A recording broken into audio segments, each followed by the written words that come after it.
This is a bookball summary of the book Unwinding Anxiety by Judson Brewer, MD, PhD. Have you ever been unable to sleep because you're worried? Or do you experience panic attacks in crowded areas? There have never been a lot of people diagnosed with an anxiety disorder that affects their quality of life like now. What we are experiencing now is known as anxiety epidemic. Excessive worrying starts to occur when we are anxious, but worrying is just a way to avoid our anxious feelings. By learning how to treat anxiety with mindfulness, you can look forward to a less anxious future. We'll be discussing how you can break free from anxiety. Number 1. Anxiety is controlled by our survival brains. Imagine you are one of the shoppers who ran to the grocery store when the COVID-19 pandemic first broke out. Chances are, nothing much is going through your mind at all. When we're anxious, our rational brain shuts down and we respond to our primitive survival brain, which develops to protect us from danger. In this instance, COVID-19 was the threat. Humans have two parts to their brains, which evolved at different times. The old part is the automatic nervous system, which regulates our primitive survival responses. It triggers our fight, flight, or freeze system when we sense danger, which increases our chance of surviving. The prefrontal cortex is a second region of the brain.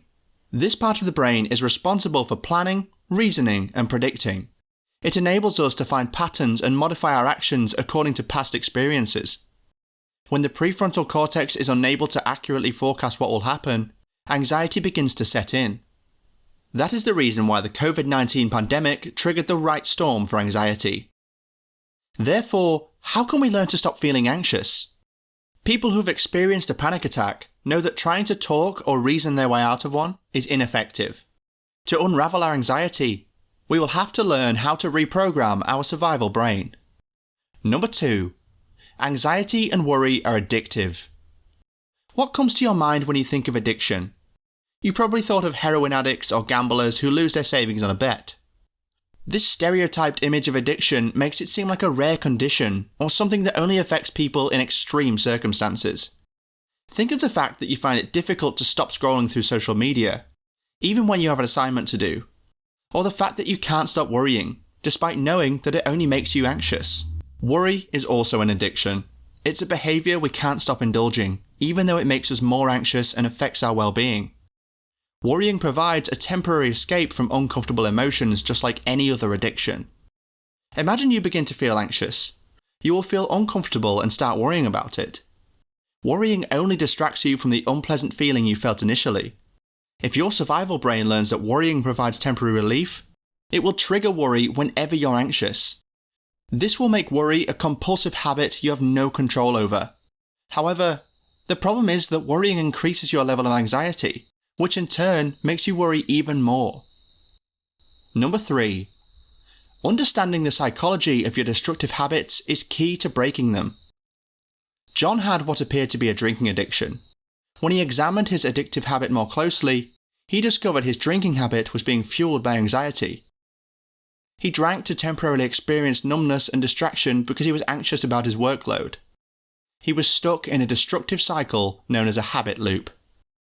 John began to understand his thoughts and a broader perspective on his life when he started mind mapping his habit loops. The first step in understanding your anxiety is by mapping your habit loops. You should write down all the habit loops you can think of. When you do this, you might believe you now understand your drives and blind spots. But resist the urge of trying to fix and change your habit loops immediately. To change our habit loop, we have to discard old tools that don't work for everyone. Also, switching a bad habit for a better one doesn't work for everyone, because they are strongly ingrained in our brains. You'll need to change your perspective about them to change them. Number 4. Mindfulness is a key tool in untangling anxious habit loops. Imagine waking up every day with all your knowledge wiped out overnight, and you have to learn how to eat breakfast or use your phone all over again. It would make life untenable. According to a 2010 Harvard University research, we live on autopilot about 50% of the time. Although this has its benefits, it also means we become aware of our thought processes. The term default mode network, or DMN, refers to the part of the brain that becomes active while we are on autopilot. This part of the brain is activated when we're daydreaming or worrying, and also when we engage in persistent or obsessive thoughts. These occurrences selectively stimulate the posterior cingulate cortex, a DMN hub PCC. Such persistent thinking makes it hard to recover from depression and anxiety disorder. So how can we stop this destructive cycle? Reducing autopilot more often is one of the best approaches. The process of becoming conscious of our thought is known as mindfulness. It's simply developing awareness of what's in our minds. Judson and his team ran an experiment to see whether meditation and mindfulness training affects people's brains. Indeed, it decreased the activation of the PCC, the brain region that boosts obsessive and addictive thinking.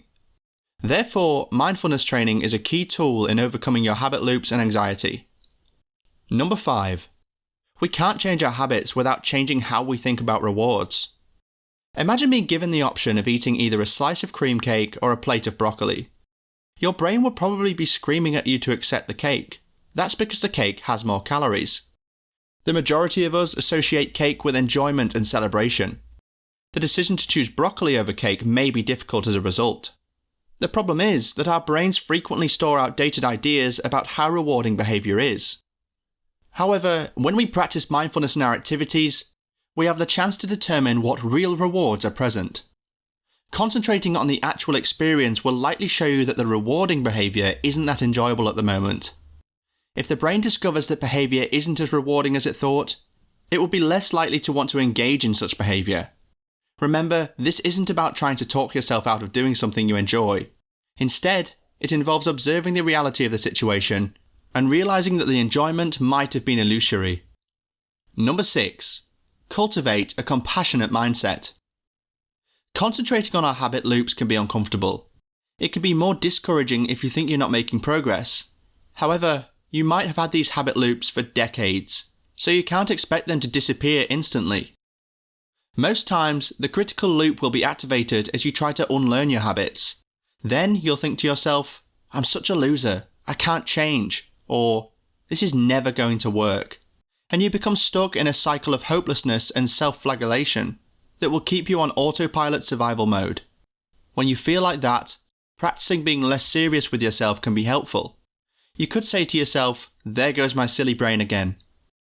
Keep in mind that your brain is only attempting to assist you. To get through difficult situations, show compassion for yourself and the survival behaviour you've developed. Do not forget that failure is a stage of the process. Therefore, when you're unlearning habit loops, it's important to adopt a growth mindset and view everything as an opportunity for improvement. Number 7. Curiosity is your anxiety-busting superpower. Children go through a stage in which they ask questions about everything they observe in the world. They're naturally curious about everything they see. The kind of curiosity children have for everything they observe is known as interest-based curiosity. Interest-based curiosity is the love of learning new things without having any specific objective. It's a broad perspective on the world that keeps you focused on the details of what's happening. This is the kind of curiosity we ought to develop because it helps us remember new information. Developing our natural curiosity is an important tool for breaking anxious habit loops. As you start to break old habits, your survival brain might become aware of this new strange terrain. That's where curiosity comes in. Instead of yielding to the stress, use a curious mindset to observe your physical feelings. Your mind will understand that curiosity is better to offer compared to the constant state of anxiety you previously experienced. Number 8. Practice anxiety sobriety one day at a time. Participants of Alcoholics Anonymous programs who want to quit drinking are instructed to take it one day at a time. Instead of focusing on a lifetime of sobriety, they ask themselves, can I stay sober today? A similar approach is required for anxiety sobriety. Thinking about how to break your future anxious habit loops will only make you anxious right now.